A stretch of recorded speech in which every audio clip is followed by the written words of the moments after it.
Assalamu alaikum and welcome. I'm Aisha from AMANI Birth, and this is AMANI in the Gambia Saving Lives Today series. I'm here with Sister Salama. She is an AMANI childbirth educator in Tula. And I'm here with Brother Siba, who is here to share in local language for us to help us reach more and more sisters in the Gambia. Welcome, both of you. Thank you. Thank you. So today's topic, Aisha, is on the importance and benefits of the cord clamping. Wonderful. Okay, so delayed cord clamping. Let's let Brother Sekaba translate that is our topic today, delayed cord clamping. Okay. Assalamu alaikum bali mkalbe konto. Kami fole mu kabar kunjulo nyunka ka kunto dukundi. Akobi wala kumaya nyimbe diamno. So you are basically saying to delay in cutting the umbilical cord, is that right? Clamping and cutting, yes. Are they two different things? Clamping, cutting, well, or is I say that because I've seen doctors who will clamp immediately and then they'll delay for 3 minutes to cut it and say I gave you delayed cord cutting. We need it to be delayed, clamped, and cut. Yes, it's and, not and or. Okay, so let's just say cutting it is that right? To delay cutting it. Delay the timing of the clamping of the umbilical cord. Let's say clamping. Okay. So we have to pinch it off, right, with a clamp before we cut it. So we want to delay that clamping, which obviously means we also delay the cutting. You don't cut it without clamping it, because that would kill the baby. So we don't cut it without clamping it, and we don't want to clamp it until later. Yo kami fawole muko ka barabunjuro nyinka sabnyan sabu ka city yani ba kundula ko komen ko udukundi wala kumaya. All right, thank you. So the thing is, when the baby's born, obviously we need to disconnect the baby from the mother, right? Mm-hmm. So translate that. We need to disconnect the baby from the mother at some point. Ako ni dino uruta wulen ko foya na ba ma yebundi nyobal. And it has been kind of routine practice around the world to immediately clamp and cut that cord as soon as the baby is born. Aku amu dal kulati dunia fanna jamala kaje ko ne dino uruta dron ka barabunjuro nyinka city ka kundu. And the problem is, if we immediately clamp the cord, we have actually just robbed the baby of about 1/3 of his blood volume. According no keda ni barabunjuro nyi ya city ya kunda amuna ko sidula ni yellow la sidula ngamra na neti bang ibe kilimo nyi a fundi o yellow wala amuna ko ka yellow nyi talal. And that's because when the baby is in the womb, the blood is circulating back and forth between the placenta and the baby. So the blood is circulating back and forth between the placenta and the baby. In the placenta is where it's picking up oxygen from the mother and nutrients. So the baby's blood's going out to the placenta to get the nutrients from mom and coming back to the baby, right? So it keeps circulating back and forth. Ewa kami folen karo barabunjuro nyi wole ka ke silotimi alanko dino kan yeso to woldo anu akabalo so to woldo anin yero le woto kome wolle mu choki nyola dino woni Bama team. All right. And so 1/3 of the blood at any given time is out in the placenta picking up nutrients from the mom. Kami vole mu sidla sabo kilingo kono say that again. 1/3 of the blood. 1/3 of the baby's blood is out in the placenta getting nutrients from the mom at any given time. Ako yellow la sidla kilingo sabo kono okata Bama ndingo tema kaje ko dinwe nije soto anga belo soto kaba Bama to kata dingo. So when the baby is born, if we immediately clamp the cord, all of that blood belongs to the baby, but 1/3 of it is out there in the placenta. So if we immediately clamp the cord, we've just made an anemic baby.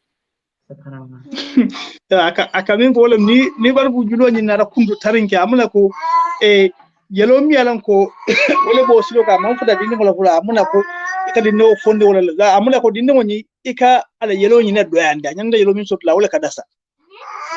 And in fact, it takes a baby about 6 months to rebuild the blood that we have robbed him of by immediately clamping the cord.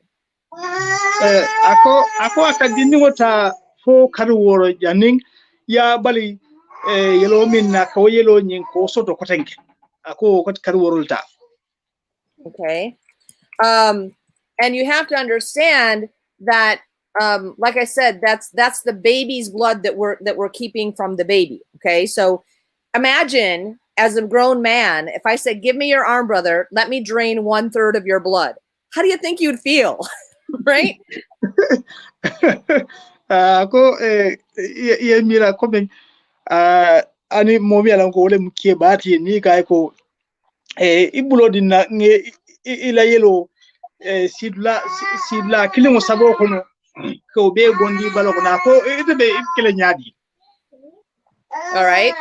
So I also want to say, you know, having that blood in the baby not only improves the iron. Okay, I'm trying to talk over the baby. Having that blood in the baby is going to improve the iron status and therefore the health of the baby. But there's more than that. But let me have you say that first. He's saying, help me with the baby. Help me with the baby, right? All right. So if we delay the timing of the cord clamping, we're going to improve the iron status and therefore the health of the baby. Okay. Akami voni nge batu bunjulo nyina sito wanala kuntonyi ya dukundi ibe minkela iba ayon wala muka minka kulolu ke ila balori ngol minka kulonyi ka akeba nyi kademani. You said the iron and what else? It's the iron and health status. The overall health status based on the iron. Yeah, okay. Yeah. Ako wala mu la jadi kenne ningala balori ngol la ayon mi alam ko wala ka moso ka keba. And there's really very few reasons to immediately clamp the cord, and immediately clamping the cord is actually causing harm to our children. Ako kudandan don sa sabu ka yini wonyin kala bar kunjulo nyin ka sidi wata killing load la killing ako on don so sabu ba min wote ajama jama ka ke wata la killing aka dini wonyin aka toral. All right. I also want you to recognize there are a few reasons for immediate clamping. Ako lafta furna sute fana ko fendan tan ka sabu e ka barkunjulo ni ka city. All right. And one of those reasons is if I have twins who share a placenta. Because if I have twins with one placenta, the first baby's born and the blood from the second baby who's sharing the same placenta can bleed out into the first baby. Okay. So it would be an afterbirth twin-to-twin transfusion. So if we have twins sharing a placenta, then we want to immediately clamp baby A. We don't have to immediately clamp baby B, but we do baby A. So which means they have two different placentas, isn't it? So they have one placenta. Okay. So twins can share a placenta or they can have separate placentas. Okay, depending on whether they're made from two different eggs or not, and depending on how quickly the eggs split. If it's one egg that split, how quickly it splits. So whether or not they share a placenta makes a difference as to whether or not this is an issue. Okay, so in the case of twins, then it should be immediate. You mean, isn't it? For the first baby. For the first baby, okay. So if they share a placenta, only if they share a placenta. If they don't share a placenta, this is not an issue. This is only if they share a placenta. Oh, I come in for mu flani wala kuoto. Nara mungo flani wala denda bado kunjulolo. Volta inyantale ni follow ni na uluta drong se bado kunjulo nying isa city. Kaje ko akana na yero nyim mimbo doto kana na kuta dota. Yelo bor ni nyoga. All right. So that's one of the few reasons for immediate clamping. Okay. Now, some care providers also choose to immediately clamp the cord if the baby is not breathing on their own right away.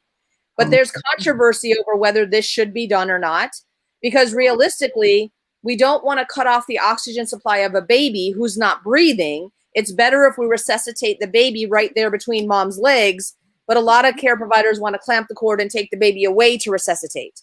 So I would advocate for keeping the cord attached, especially for the baby who's not breathing well, and then resuscitating between mom's legs because we'll have better results. Ako jarginda do kulalo dolu e kaminge wala ndino mi alan ko amantre ni jika na wuta do daindo iko vanala kala badu kumdo nyi kundu e siti ka siti folo isa sina kundu wala bala kamin fole ko iko ni o siti wala yo kundu ikaminge wala muko hala ni jienyi fonyo nyamu de ka ika funde wala ka dabe mi fengala sujunto kele mina wala ko o bari o mante ni ji kan o bulaje yeta di ni woni ya murundina comme ye ni je diala ina wulda e sina na okay. Okay, hold on, because I'm trying to type at the same time. Good. Multitasking. Well, Aisha, how long ideally should a mom wait to have her cord clamped? The World Health Organization says if we're doing a vaginal birth, at minimum, we should wait 3 minutes. That's 3 whole times around the clock. That's longer than it seems. And in a cesarean birth, we should wait a minimum of 1 minute. Okay. Now remember, these are minimum numbers. There's no harm in waiting even longer. Yeah. My personal practice as a midwife, I like to wait until the placenta is actually born. Because once the placenta is born, then I know the baby's not using it anymore, right? Because once the baby's born, there's still oxygen going to the baby. So I don't want to clamp the cord till the placenta comes. Then I know the baby's got all of his blood he's going to get. Okay. But if we go by World Health Organization standards, a minimum of 1 minute for C-section baby, a minimum of 3 minutes for vaginal baby. Akamem fo ako dunia jare kendia kafuba gazu ni WHO oliye landro ke wol minna wolen ko musomi alanka uluta faye coming ulu dal na ulu nyin aka kenya men o ise meseng sabai sabula wala mi sabai so bula yani babula ko ebe bado ko julo ning dino ebe talan la nyobal para ko musomi alanko komi ya abusu la buzi wala ya operation linchala iso bula meseng killing 1 minute yani babula bala dino nyin ning bala bado ko julo ebe talan nyo. And the truth is, if we never were to cut the cord and we were to just leave it attached to baby, then it will actually fall off on its own in about 3 to 5 days. There's no harm on the baby in doing that. It's just very inconvenient. But I just throw that out there for you to recognize we don't have to clamp and cut the cord. It'll fall off on its own in about 3 days if we just let it. Yeah. Okay. So in that regard, the cord is not attached to the mom. You mean it's attached to the placenta, but once the placenta comes, and the placenta is attached to the mom, but after a few minutes, half hour to an hour at most, the placenta is born, and then the baby in the placenta can be carried around as one unit. It's no longer attached to the mom because the placenta will come out of the mother's body. Yeah, but I mean the baby has to separate it from the placenta, isn't it? That will be. It doesn't. What I'm saying is, it doesn't have to be. Eventually, it will happen on its own in about three days or so. The placenta will fall off on its own if we don't do anything. Now, in modern days, we don't really want to carry around a baby in a placenta. It's inconvenient, right? Most of us want to clamp and cut the cord, and that's fine. I'm just throwing that out there so you recognize that even if we didn't clamp and cut it at all, see, there's no harm. We can wait forever. There's no harm. There's only harm when we immediately clamp. That's the point. Yeah, I can be ako dindingo aninanyo abenyame coming near dindingo bula funanyo nata amuna ko animan dindingo ninanyo emetala ako make fentia bala akome isa tuno jele coming for tilulu ya teko amuno kono fon bola fine bala kami bola ko mo malavi dindingo nanyo katwi misamba jolo komi ko masone kama wala sabu akakunto nyambara kami vole kwanyi tumol nyimbuda mimbo ko mesen saba naranu ko musowuluta faye ani mesengiri naranu ko ya operate o akole foko ko akadu kundi o manke fend. Right. And so the point So I'm the sorry, point I is just that, wanted to that's say, okay. I just want to say the point is that there's no harm in waiting, but there's harm in clamping quickly. That's the point of what I'm trying to say. Yes, yes. Ako lefa ako kabatroke ako tora tol bare ka kundu ke talandi tarinke ako toro bol. All right, go ahead. You want to say something? I was going to say yes, because in some cases in the Gambia, clinics are not properly, they don't have the proper resources, where in some cases they don't have clamps, you know, Right. they're tying off with strings and different things like that. Well, imagine in that situation, if you don't have the proper resources to clamp and cut the cord, you can delay it. You can tell a mom, wrap this up and go home, and your baby, it will fall off in 3 days, you know. Yeah, now, having said that, I just want to say you do have to wash it and you do have to put herbs on it because it would be a rotting piece of meat. So I don't want to advocate that people don't clamp and cut at all. And using a string is fine. As long as it's a clean string, there's nothing wrong with that. Okay, so tying it off with a string, there's nothing wrong with that practice from a medical perspective or from a perspective. Because so I'm even using the word tying because I think in our case they tied. So I don't say clamped. Clamp or tie, doesn't matter. I will say that I worked at a birth center in Indonesia where we were very low resource and we didn't want to waste money on clamps. So we would wait 12 hours. At 12 hours, you can cut it without clamping it. So we didn't clamp at all. We just waited until it was dry. Before we sent mom and baby home, that's when we would cut it. So we could do that without using a clamp because it was long enough that the umbilical cord had dried out. Right? If you immediately cut without tying or clamping, then you're going to have a dead baby because the baby will bleed out from there. So you have to wait till it's either clamped or tied, as you said, or you have to wait until it's thin enough, it's dried out enough, and then you can clamp it. And then you can cut it.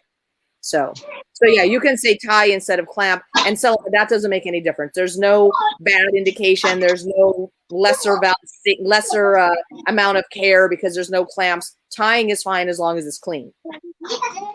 Okay, so you mean you can tie it and then leave it like that for days and then it will fall off? Well, if you tie it, you might as well cut it. If you're going to tie it, go ahead and cut it. Okay. Right? There's no point. I don't want to confuse you. There's no point to leave it on. There's no point to leave it on longer than that. All we're saying is it doesn't hurt, so there's no harm in delaying this, is all we're saying. Yo akamin fo len tronko ka bargunjulo nyin ka dukundi ka kundu ala kundro nyin ka dukundi o manke torati komi kamin fo tronka say mingan to wolen ko ka kundu juna wala be toro sabula bare ka bula ay me kuma kamin fo ko Indonesia komi ka dinul bula fo ikai sabu nya ka tilo wucho mi me begel mi yalan ko mu tuaren tanin fulalti fel baba jani ba ba ma nyimbula la kata suko wa kami fo tanata tiji torati ka adukundi ako bare budun ya sidi fo ya kuntu ka tuje o manta kele navat. Okay, so whether we're using a clamp or whether we're using string to tie it, we just want to make sure we're waiting at least, that's the minimum, at least 3 minutes. Before we do anything. Before we do anything to the cord. Don't do anything to the cord. Don't do anything to the cord. 3 minutes. For 3 minutes. Akami wole kwa abera nyaonya ni ni badu ni ya city akwa do nyaonya SMS 7 3 minutes so bula yani ba fule ba kundla ko kuma da ba ke saje ko ala yelo nyin ana sula ta jar ken da fiol minna ken ko mi antine mi alan ko biyesina dino ngani ba kundla kana forward. All right, now I want to also come back. I started to say this. There are also implications to the mother too with regards to when we clamp the cord, to her health. Ko dol se sodo nole ba ma fanala jar kende ato ni ya kundujuna ye bar kunjulo ni ya kundujuna. Okay, because when we immediately cut the cord, or clamp the cord or tie the cord, when we immediately tie the cord, we're leaving a lot of blood in the placenta. The placenta is inside the mom and attached to the uterus, and it's very heavy with the baby's blood. Okay, so if we immediately clamp or tie the cord, we're making for a heavy placenta inside of mom. Okay, akabi volen ko ako ninga barung julo nyinga sidi dronga muna ko akaminge wolen ko yelo nyin katu ba mala nanyo yin kono la ko abuna ko kan nanyo yin aka kuliandile ka do yellow ka tra kon oto so what does that cause, you said, when that happens? Does that cause any?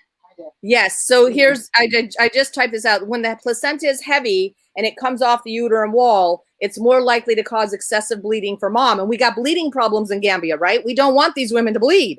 So you don't want to have a heavy placenta because that's more likely to cause excessive bleeding for the mom. If you let the baby get all of his blood and then you have a lighter placenta, it's not as damaging to the mother when it comes off the uterine wall. Coming for Olenko near Kundi ye ma city Juna, where Abula, the no nyale yellow soto. Ibajako, Nanyo in Sefia, Adumana, a Musoni before a yellow, like a yellow to me along with Sapo before a yellow be bona, Wanyama, Karum Malafi, Musoni, Ala Kola, 4 year old, Mirabasa, yellow, that's so sad. Now, I know there was a time where they used to be concerned about an HIV positive mother because an HIV positive mother can transmit HIV to the baby during the birth, right? And I just want to say that happens, especially when the mother's had her vagina cut or tore, because see, all the blood on the baby when the baby's born is coming from the mother's bleeding.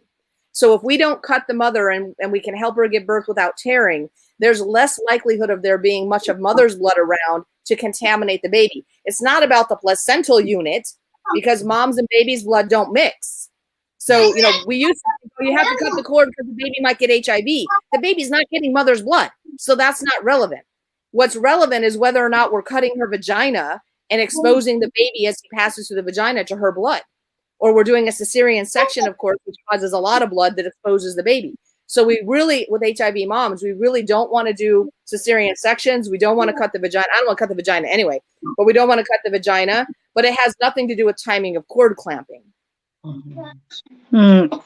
Coming for coming million kurang bilang ko isavo is ako komendoli kafoko ba maning dingole yelo kana du nyoko no komi wala kurang wajin kana sawo woto uka coming for lenko ba manin dingole yelo ibuka du nyoko no so amuna ko ye bar kunjuro nyin ya du kondi kafoko ima kundu o manta ba ma yelo dunda dimo yelo kono coming for me alon ko wala ka yelo fudandi nyola wala ko niyata non ko yem so ni ya a farale kumin kadi o komi operation okay ko le ka ba ma yelo ni dimo yelo ni isa dimo ni se ba ma yelo asa ma bar ni wote o manje o buka ke tora kuti wala akamin fam fo wala ko milio ko so do wala manja o silo nyin tala badi wala ka asabu dingo nyinka ba ma yelo akafutala taso oseke kurang sabu. Now we have a comment from brother, I don't know if I pronounced your name correctly, but brother Keba, Gambia, our health sector should consider that too, leaving the patient early after birth. I'm not sure what he's saying here. You guys help me out. Either he can help me in the comments or you guys, do you understand what he's asking or saying? I think what he's saying in terms of leaving to discharge them early, going home. I think that's what he means. You think? Oh, I'm not sure. I thought maybe. Yeah, because I'm not sure if he's saying that we should send moms home early or that we should leave the mom alone after birth. I'm not quite sure. I think he's saying leave the mom alone after birth, but with observation. I think what he means is like in terms of delaying the cord clamping. And don't mess with her. Yeah, don't mess with her unless obviously if there's complications. There's a reason, right? Healthy mom, healthy baby. Allow the mom to immediately breastfeed, and we'll talk about that in another segment because we're running to our 30-minute mark. Because go on forever. We talk about birth forever, right?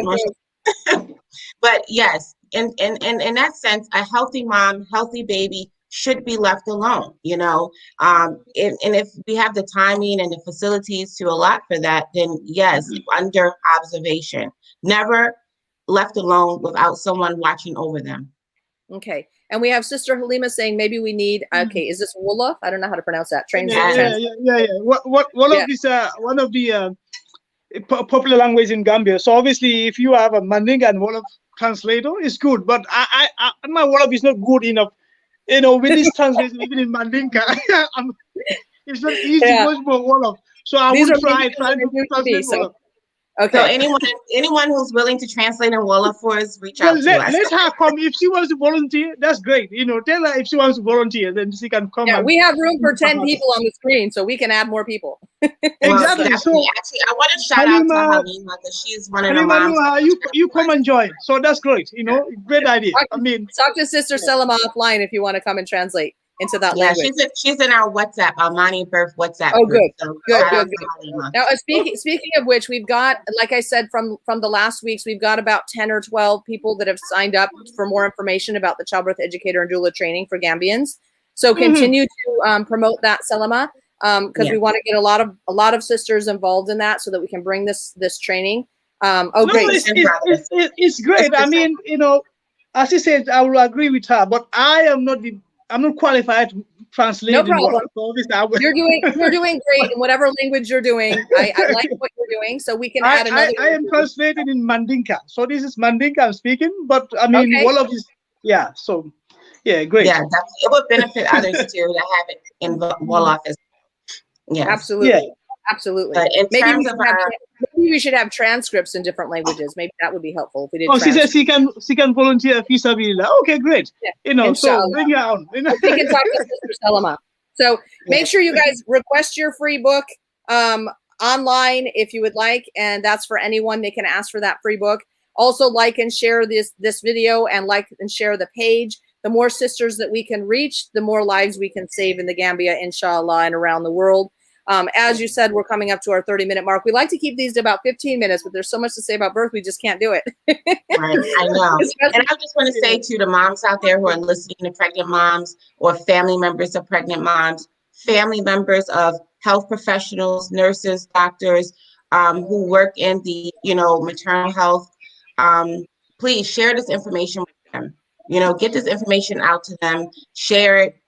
It's important because it will save lives. This little things like this, it may seem little, but it's huge. Especially because we have so many women in the Gambia who are dying from postpartum hemorrhaging. This information is so please share it. And inshallah, look at our page, follow our page.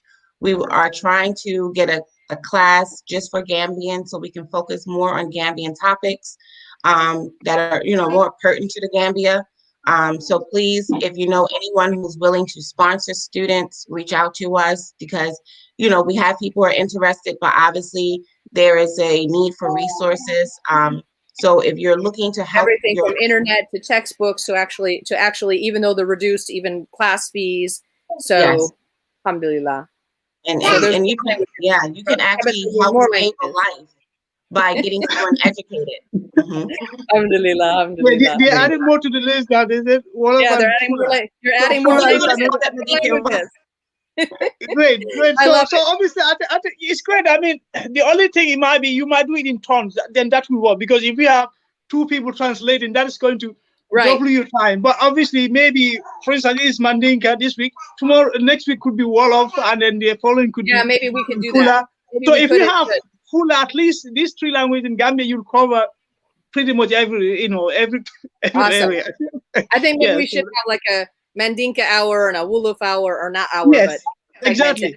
Yeah, that's a good idea. So we'll talk about that offline. Thank you guys. All right. Yeah, thank you so much for sharing and for listening. Assalamu alaikum, guys. Wa alaikum assalam.